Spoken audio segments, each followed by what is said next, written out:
ಸ್ವಾತಂತ್ರ್ಯ ಹೋರಾಟ ನಡೀತಿರುತ್ತೆ. ಅಪ್ಪ ಸಾಹೇಬ್ ಜಮೀನ್ದಾರಿ ಪದ್ಧತಿ ವಿರೋಧ ಇರ್ತಾನೆ, ಅದರಿಂದ ಬೇರೆ ಜಮೀನ್ದಾರರ ವಿರೋಧವನ್ನು ಕಟ್ಕೊತಾ ಇರ್ತಾನೆ. ಘಟನೆಗಳು ಇದ್ದಕ್ಕಿದ್ದಂಗೆ ಅರೆಸ್ಟ್ ಆಗಿ ಹೊರಟೋಗ್ತಾನೆ ಅಪ್ಪ ಸಾಹೇಬ್. ಎಲ್ಲಿ ಹೋದ ಏನು ಗೊತ್ತಾಗಲ್ಲ ಸುದ್ದಿ. ಇದು ಒಂದು ಘಟ್ಟ ಚಿತ್ರದಲ್ಲಿ. ಇವಾಗ ನೋಡಿ, ಚಿತ್ರದ ಒಂದು ಸೃಜನಶೀಲ ಕಾಣಿಕೆ, ದರ್ಶನ, the vision of the film ಏನು ಅನ್ನೋದು ಈ ನೆಲೆಯಿಂದ ನಾವು ಅರ್ಥ ಮಾಡ್ಕೋಬೇಕು. ಜಗತ್ತು ಜೊತೆ ಸಂಬಂಧ ಇಲ್ಲ, ವ್ಯಾವಹಾರಿಕ ಜ್ಞಾನ ಇಲ್ಲ, ಆದ್ರೂ ಇದು ಒಂದು ಬ್ಯೂಟಿಫುಲ್ ಸೆಟ್ ಆಫ್ ಇಮೇಜಸ್. ಗಂಡನಿಂದಾಗಿ ಇತಿಹಾಸದಲ್ಲಿ ತೊಡಗಬೇಕು ಆಗ್ತಿರುವಂತಹ ಚಲನೆ ಇದೆಯಲ್ಲ, ಇತಿಹಾಸದಲ್ಲಿ ಚಲನೆ, ಅದನ್ನ ನಾವು ತೊಡಗಬೇಕು ಅಂತ ನರ್ಮದ ನ್ಯೂಸ್ ಪೇಪರ್ಸ್ ಓದಕ್ ಶುರು ಮಾಡ್ತಾರೆ, ಜ್ಞಾನ ಪಡ್ಕೊಳಕ್ ಟ್ರೈ ಮಾಡ್ತಾರೆ. ಆದರೆ ಓದಿನಿಂದ, ಇನ್ಫಾರ್ಮೇಶನ್ ನಿಂದ ಬರುತ್ತಲ್ಲ ನಮ್ಮ ಅರಿವು, ನಮ್ಮನ್ನ ವಿಕಸನಗೊಳಿಸುವಂತ ಅದೇನು ಅಂತ ಹಾದಿಯಲ್ಲ ಅಂತ ಮಾರ್ಗ. ನೀವು ನೋಡಿ, ಕೂತ್ಕೊಂಡು ಕಷ್ಟಪಟ್ಟು ಓದ್ತಾ ಬಟ್ ಪರ್ಸನಲ್ ಲೈಫ್ ಖಾಲಿಯಾಗಿರುವಾಗ ಹೊರ ಜಗತ್ತನ್ನ ನೀವು ವ್ಯವಹಾರದಲ್ಲಿ, ಅನುಭವದಲ್ಲಿ ತೆಗೆದುಕೊಳ್ಳದೆ ಬರೀ ಇನ್ಫಾರ್ಮೇಶನ್ ಮೂಲಕ ಪಡ್ಕೊಳ್ಳಂಗಿದ್ರೆ ಅದಕ್ಕೆ ನಿಮ್ಮಲ್ಲಿ ಯಾವುದೇ ರೀತಿಯಾದಂತಹ ಪ್ರಜ್ಞೆಯ ಸ್ಫೋಟವನ್ನು ಇವೆಲ್ಲ ಅಷ್ಟು ಸುಂದರವಾಗಿ ಚಿತ್ರ ಕಟ್ಕೋತಾ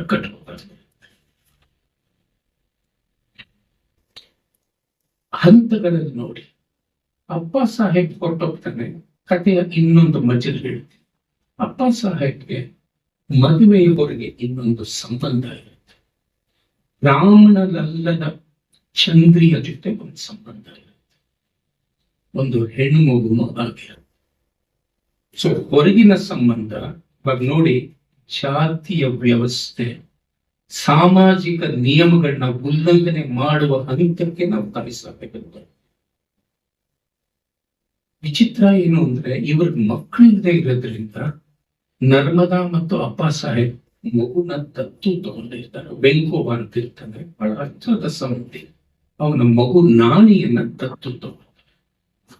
ಕಥೆ ಮುಂದುವರಿತಾ ಹೋಗ್ತಾ ಇರುತ್ತೆ. ಬಟ್ ನೀವು ಸಂಘರ್ಷದ ಮಾರ್ಗಗಳನ್ನ ಚಲನಚಿತ್ರದಲ್ಲಿ ನೋಡಿ. ಅಪ್ಪ ಸಾಹೇಬ್ ಇಲ್ಲ, ಹುಡುಕ್ಬೇಕು ಅವನನ್ನ.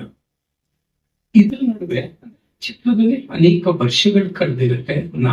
ನಾನು ಬಹಳ ಅವನಿಗೆ ದತ್ತ ಆದ್ಮೇಲೆ, ದತ್ತ ತಗೊಂಡ್ಮೇಲೆ ಬೆಳೆದು ನಿಂತಿರ್ತಾರೆ. ಎಷ್ಟು ವಿಚಿತ್ರವಾದ ಬೆಳವಣಿಗೆಗಳಾಗತ್ವೆ ಅಂತಂದ್ರೆ, ನಾಣಿ ಚಂದ್ರಿಯ ಮಗಳು, ಒಂದರ್ಥದಲ್ಲಿ ತಂಗಿ.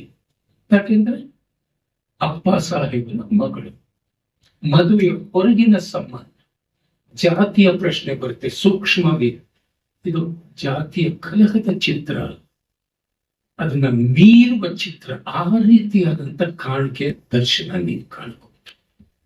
ಒಂದು ಕಡೆ ಅಪ್ಪ ಸಾಹೇಬನ ಹುಡುಕಬೇಕು ಇಲ್ಲ, ಇನ್ನೊಂದು ಕಡೆ ಮಗ ತನ್ನ ತಂಗಿಯನ್ನಬಹುದಾದವಳ ಜೊತೆ ಪ್ರೀತಿಯಲ್ಲಿ. ಇದು ನೋಡಿ, ಸಿನಿಮಾದ ನಿಜವಾದ ತಾಯಿ ಸಾಹೇಬದ ಇನ್ನೊಂದು ಆಯಾಮದ ತಿರುಳು ಇನ್ವೆನ್ಷನ್. ಹುಡುಕಬೇಕಾ? ಹುಡುಕಲು ಬರೀ ಈಚೆ ಹೋಗೋದಷ್ಟೇ ಅಲ್ಲ, ಎಕ್ಸಲೆಂಟ್ ಇಮೇಜಸ್ ನೀವು ಗಮನಿಸಬೇಕು. ಬಾಗಲ್ ತೆಗೆಯುತ್ತೆ, ವಾಡೆಯ ಬಾಗಲ್ ಅಂದ್ರೆ ಹೊರ ಜಗತ್ತಿಗೆ ಬಾಗಲ್ಗಳು ತೆಗೆಯುತ್ತೆ.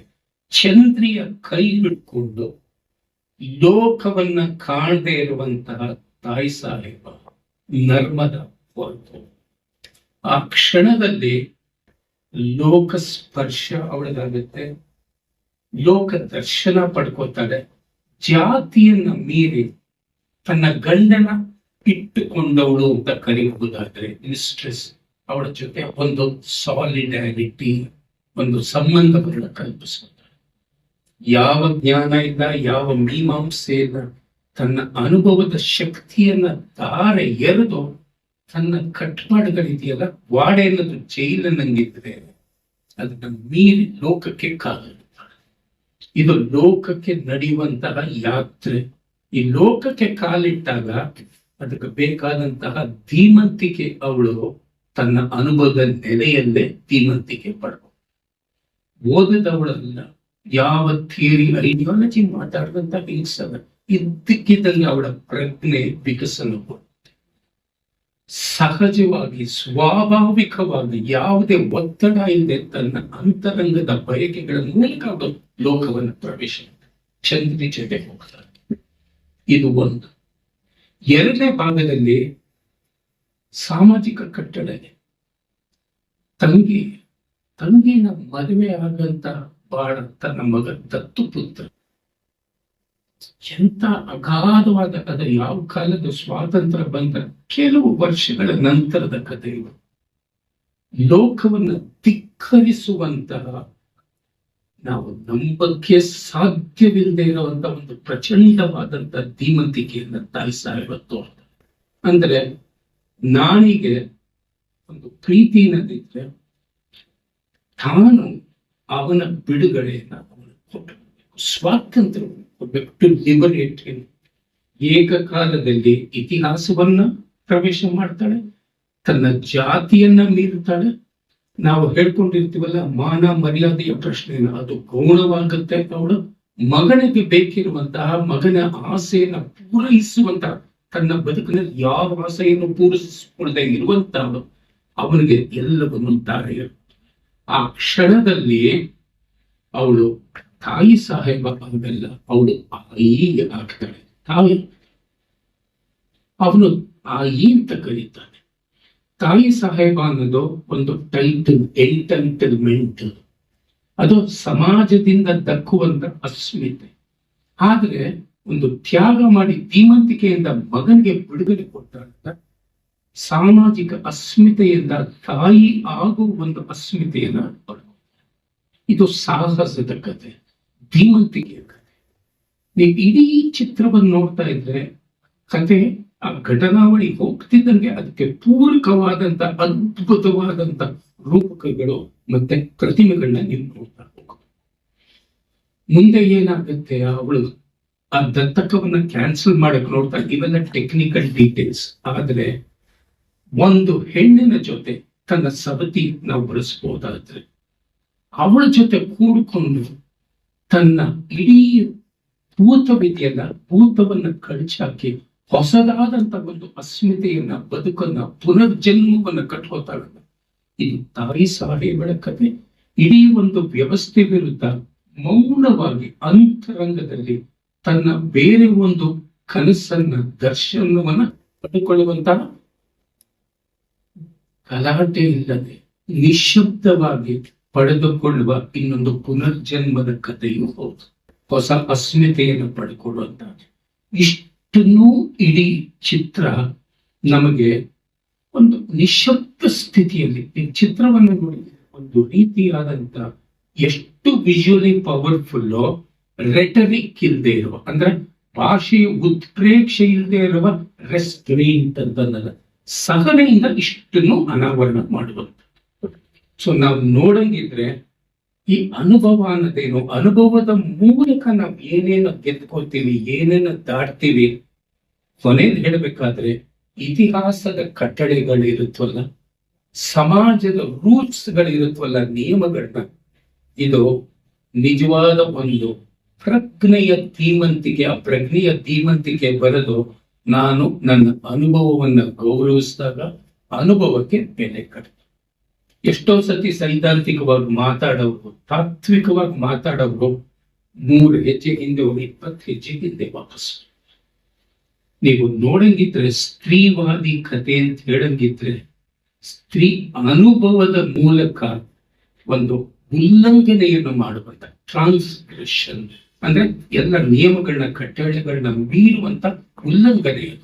ಆ ಉಲ್ಲಂಘನೆಯಲ್ಲಿ ಹೊಸ ಬದುಕು, ಸಮುದಾಯಕ್ಕೆ ಹೊಸ ಬದುಕು, ಮಗನಿಗೆ ಹೊಸ ಬದುಕು, ತನಗೆ ಒಂದು ಪುನರ್ಜನ್ಮ ಪಡ್ಕೊಳ್ಳುವಂತ ಆ ರೀತಿಯಾದಂತ ಕಥೆ ಇದು ತಾಯಿ ಸಾಹೇಬ.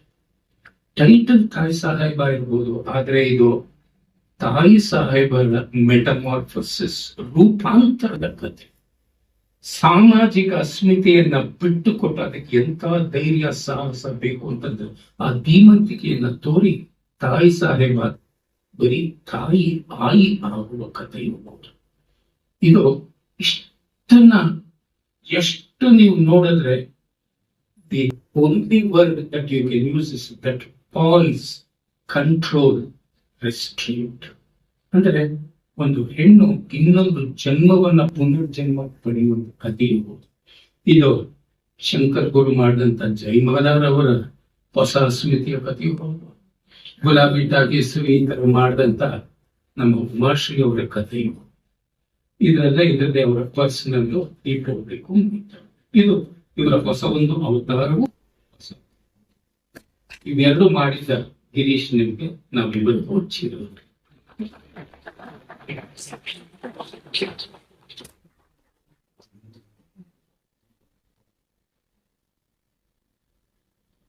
ಇನ್ನೇನಿದೆ ಹೇಳಕ್ಕೊಂದು ಅಷ್ಟಕ್ಕೂ ಫಂಕ್ಷನ್ ಎಷ್ಟು 20 ನಿಮಿಷ